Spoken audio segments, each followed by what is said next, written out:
I am psyched for today's guest because we actually met in real life and she's just lovely. But more importantly, she is going to be talking with us about how to parent our kids when we ourselves don't feel safe.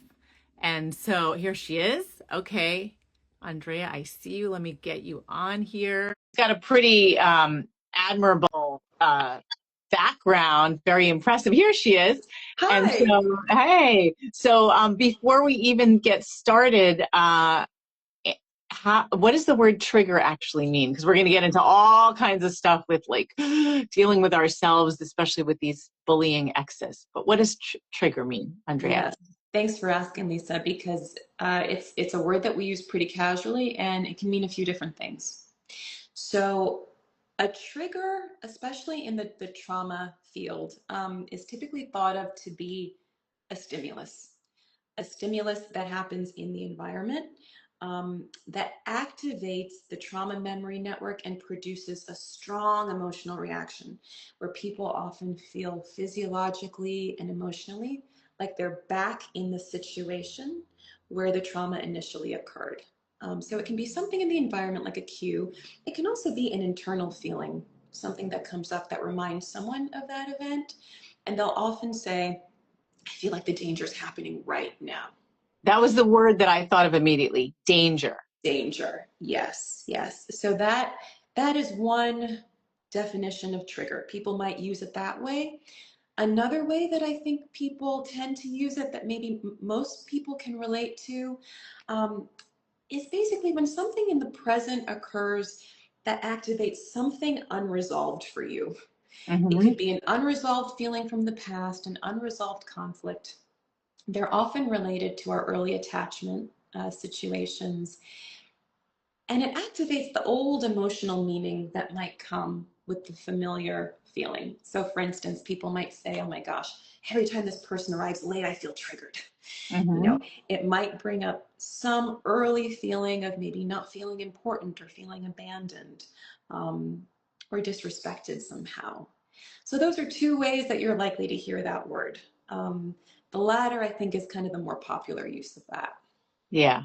Yeah. So it's like you're not actually in danger. It's just that it's bothering you, maybe.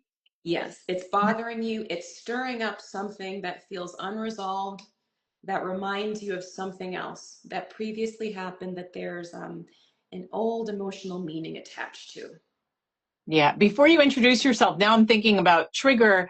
And when people say, I'm going to put a trigger warning, or before an event, they'll say, okay, I just want to let everyone know this is the trigger warning that we're going to be using this kind of language. And if you feel like you can't handle it, you might want to leave. Is that really effective? That's a great question. I think it may be effective as a disclaimer to say, hey, if this is not for you, feel free to opt out now. Mm-hmm. I think that can be helpful. Um, I think otherwise, in the moment, people can feel stirred by a number of things. So I Mm-hmm. don't think it's necessarily preventative of what could happen if someone is in the moment experiencing the thing. They might still feel stirred to different degrees. Yeah, because I feel like how do you even know sometimes you get a rush of adrenaline when you don't expect it? Yeah, yeah. And sometimes we don't. Mhm. Sometimes a trigger can occur suddenly, or something in the environment sets us off, or we hear something that reminds us of something else. But a wonderful thing about therapy, part of what motivates me to be in this field and do this work, is that when we understand our patterns, we will likely have a sense of some of the situations that might be likely to trigger us or Mhm. likely to stir something in us that makes us uncomfortable. And then we can figure out, okay, how are we going to respond to that? How can we react to that if it happens? And also, how can we do our best to prevent that from happening? Yeah, and I'm so glad that you're going to give us some ideas on how to deal with that during today's conversation. But before we go on, without further ado, can you officially introduce yourself and tell us a little bit about your background? Oh, thanks so much for having me. I'd be glad to. My name's Andrea DePetris. I work as a clinical psychologist. I work at Yale School of Medicine, and I also work in private practice. Um, I work with adults full range of the adult spectrum, often with people who on the surface have it all together. They sometimes say, I feel like everything in my life is pretty good, and yet something feels off. I don't feel like I have it all together. Oftentimes there's a lot of anxiety, stress, or a sense that I'm holding it all together. It could fall apart at any moment. Mhm. So a lot of what I do is help people understand what's going on the inside.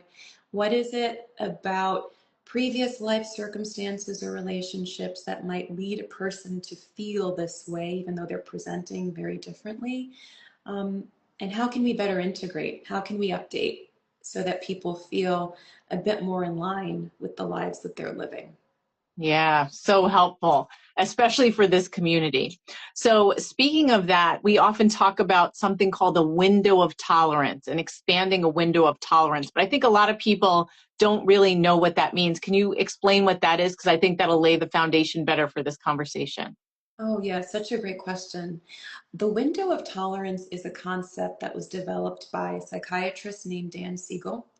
And he was describing a range where people feel steady, clear, able to handle what's in front of them, Hmm. able to connect, able to respond in the moment, to feel integrated in the moment. Um, when people experience trauma, whether it is chronic trauma, a number of situations that build up over time and have a cumulative impact, or a single incident of something that feels incredibly overwhelming and hard to make sense of, it narrows a person's window of tolerance such that the space, the range with which they feel they can respond in a way that's clear, that's like them, with the ability to connect, feels narrowed. When something overwhelming happens, um, we often respond in one of two ways. We, um, we might feel as though everything is speeding up around us. That's known as a state of hyperarousal. We might feel anxious, we might feel flooded. You know, this feeling of overwhelm might push us in that direction above our window of tolerance. Other times when something overwhelming happens, we might feel our nervous system slow down. Hmm. We might slow down. And that's known as a state of hypoarousal. People might say, I feel like numb or Mm. disconnected. So when we're responding to something overwhelming, at that point, the goal is no longer connecting, it's protection. How do Hmm. I protect myself? And the body is incredible in its ways of doing that. And it often falls to one of those two extremes. Yeah. Um, yeah, yeah. So I'm thinking that one of the things that Chris and I, who deal obviously with people in very stressful situations involving their exes and co-parenting relationships, is having to communicate with this person or seeing them when you're doing an exchange with your child really upsets them and moves them out of that window of tolerance, even though they know that it's coming, they freak out. Are there things, I mean, you talked a little bit about hyper and hypoarousal arousal. Are there specific feelings that someone gets in their body so that they can recognize, Mhm. oh, it's happening now? Absolutely. So yeah, I'll say too, just really to further validate the body's intelligence in doing this. Part of what shapes this pattern of whether people might tend toward hyper or hypoarousal has to do with the type of stressor that they're experiencing, and the extent to which they feel a sense of control or agency in the moment to meet that stressor. Often, if we do, the body will activate and prepare to do that through what's known as the fight response, Hmm. or flight response. If we feel stuck in the moment, unable to meet the needs of the moment, the body intelligently will help us, as someone said in the chat, disassociate, slow down, um, and essentially freeze or fawn. I And was there, thinking about that when you were talking before. Yeah, super important. So there's a reason for it. And oftentimes, yeah, our sense of the agency we have in the moment determines that, but also our early life experiences will help to shape that. So if we grew up in an environment where becoming small, isolating, dissociating a bit was protective, Mhm. or functionally helpful, people might lend toward that sort of response. Other environments might have shaped behavior that leads more toward activation. So, thinking about a situation you're describing where someone has to deal with an ex, um, there are certain things a person might notice in their body. So, one, I might think about, okay, do you have a sense, first of all, of what your tendency might be when you see this person? That's going to be a clue. Mm. I find that often with people who tend toward hyperarousal, toward activation, they might notice that they start speaking really fast. There might be a sense of urgency, a feeling of heat in the body. They might become a little bit louder. There might be tension felt in the body, or a sense that I need to get this out, I need to win. Mhm. Those are some signs the body is getting activated and preparing to fight. Other signs of a shutdown response might be someone notices, okay, I'm starting to go quiet, or I'm Mhm. feeling a bit passive, or I'm shrinking in my body. There's maybe an emotional flatness or a lack of eye contact. And people might feel or seem checked out. So those are some signs. Yeah, that makes so much sense. So, for someone doing either of those things, is there any advice you have on, let's say I'm hyper and or hypo in that moment? This is Yep, happening. I know it's happening. What do I yep, do? yeah. Pause. The best thing you can do, I think, is to give yourself time, because the body is reactive, trying to protect you. And I think, especially for parents who have so much going on in these moments, dealing with an ex, also maybe in front of children, um, I would practice pausing. And here's what it could look like. For people who have a tendency to shut down, a way of practicing a pause would be maybe practicing adjusting your posture, getting a little bit bigger, Hmm. rolling shoulders back.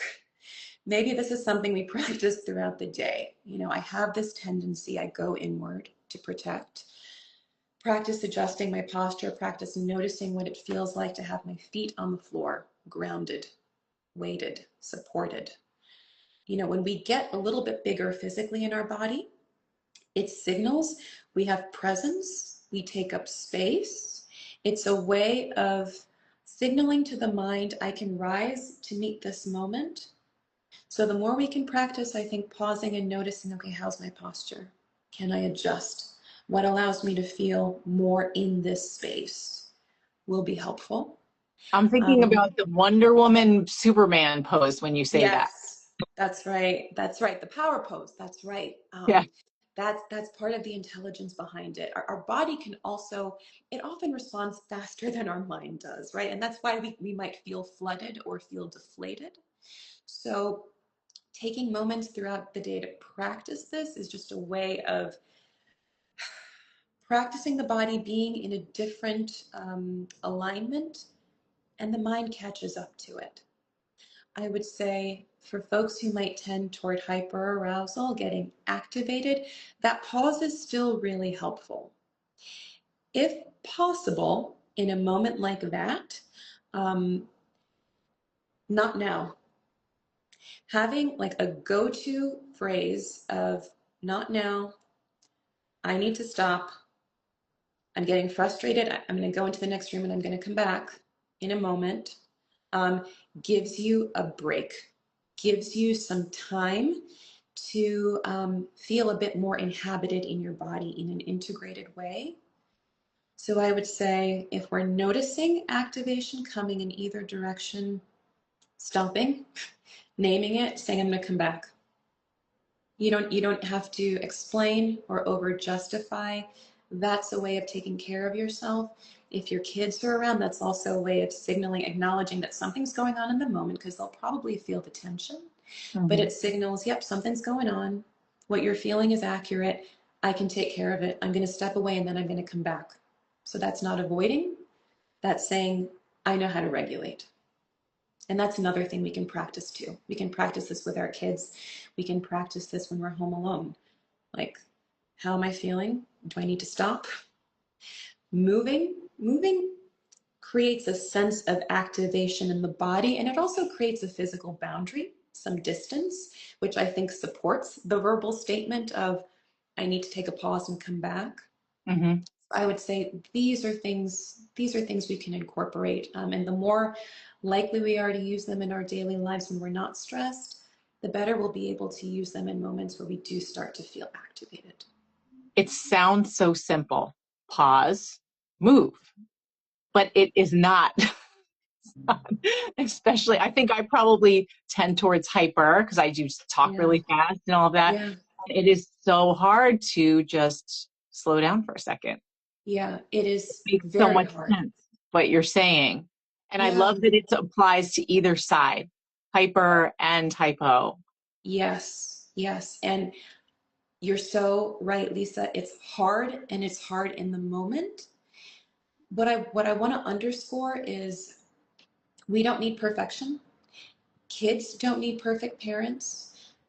I think they need parents who are able to practice pausing and showing, I am trying to regulate. I'm recognizing I need to regulate. I might not get it right every time. There are times where in hyperarousal, someone might become really activated, say something they don't mean, yell. There are ways of repairing that. Mhm. And there are ways of acknowledging, okay, I had a moment. I'm sorry. I shouldn't have yelled. It wasn't about you. I'm going to do better. I'm working on doing better. Um, and the practice, I think, is really when we're not hyper or hypo aroused.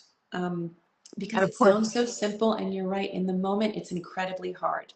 yeah, So, yeah, the practice. I would add to that by saying, and this is something kids can get involved with too, um, other forms of practice. I think a reason why we hear a lot about deep breathing is because when we are able to breathe in ways that are not shallow, mhm, um, but that feel like it brings a sense of calmness to the body. It stimulates the body's parasympathetic nervous system, also known as the rest and digest system, and it signals to the brain we're okay, we're safe enough to be okay, to take time. A form of practicing deep breathing that I really like, it involves some imagery, but it is breathing in as if you're breathing in a bouquet of flowers, breathing out for a long exhale as if you're blowing out birthday candles. That oh, long exhale is really, really helpful. That long exhale signals to the nervous system we're okay. And this is something we can practice with kids. Let's breathe in like we're breathing in the flowers in a garden. Let's breathe out like we're breathing out birthday candles. I love that. I thought you were going to say something negative, like smoke or something. But that's great. And I'm already, as you're saying that, thinking of like an image, like a video image of one thing and the other. But that's beautiful. Yeah, I like it because, again, you can narrate it for kids, kids can join in with you, um, and we can practice together. This is us practicing coming back to the moment. This is us practicing feeling at home in our bodies when we feel stirred. Mhm. Um, the caveat, or, an alternative that I'll share too, is that with certain kinds of trauma, for some people, I think attending to the body doesn't always feel safe. So Mhm. sometimes I'll hear people say, if when I focus on breathing, my heart starts to race, or I feel activated when I do that. So I would say that, another option, and you can also practice this with kids or do this in front of kids, is attend to something outside of the body. Anything in the environment that has a sensory component, anything you can sense, see, touch, smell, hear, taste, that will ground us in the reality around us and bring us back to the present moment. So some exercises that I'll do with clients are things like Scan the room for 5 neutral things that you see. Hmm. 5 neutral things. Okay. White lamp, blue chair, uh, brown floor, shaggy carpet. Naming those things moves us out of a place of feeling to a place of observation, Hmm. signaling that we are okay. We're safe enough to be able to take in our environment. Sometimes parents will say, okay, I'm seeing like dirty laundry. I'm seeing, these unpleasant things, right? So I'll say, if it feels hard to find 5 neutral things, I might give it a try. But an alternative is scan for a color in the environment. Hmm. Blue chair, blue painting, blue sky. Your kids can join in with you. Um, these are just some ways of, I think, acknowledging the fact that regulating, calming down, it's like building a muscle, Hmm. building up some tolerance. Most of us were not taught how to build this self-regulation muscle. So we have to learn, and that's okay because we can learn. We can Yeah. learn and we can get better. So again, not perfection. This is about practice. This is about figuring out where can I pause in the day to take in some of these things around me. How can I practice this? The more we practice it, the better we'll be able to use it in some of those situations where we're not feeling like ourselves. Yeah. And it's so hard to remember to practice when you're not in the moment because you're not thinking about it. And Yeah. Andrea, I don't know if you saw one of the comments. I've heard deep breathing brings oxygen to the brain when it may need it most to function correctly. Yes, yes, that's true. Um, brings oxygen to the brain. It lowers the heart rate. Um, it lowers physical tension in general. So yeah, you're right on the money with that.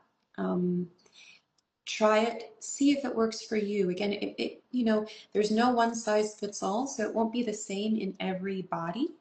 Hmm. But if there's something that you're already doing, like brushing your teeth every morning, maybe you pair it with something you already do. Okay, before I brush my teeth, I'm going to practice breathing in like I'm breathing in fragrant flowers, breathing out like I'm blowing out the candles. Um, sometimes people will set an alarm reminder. Okay, scan the room, 5 neutral things. Um, or on the way home from school, let's scan the scene around us. What do we see that's blue? Hmm. Yeah. So these are It, things we can do when we're not activated, not necessarily in front of our kids, but even when we're just alone. yes, I was going to exactly. ask you, are they like little practices? But I think you've given them like the breathing, the observing, whether it's something neutral or focusing on a color of something different. I sometimes do that when I'm running in the morning without even thinking about it. Just like, I'm bored. Fantastic. you know. Yeah, that's right. And the posture shifts, Yeah.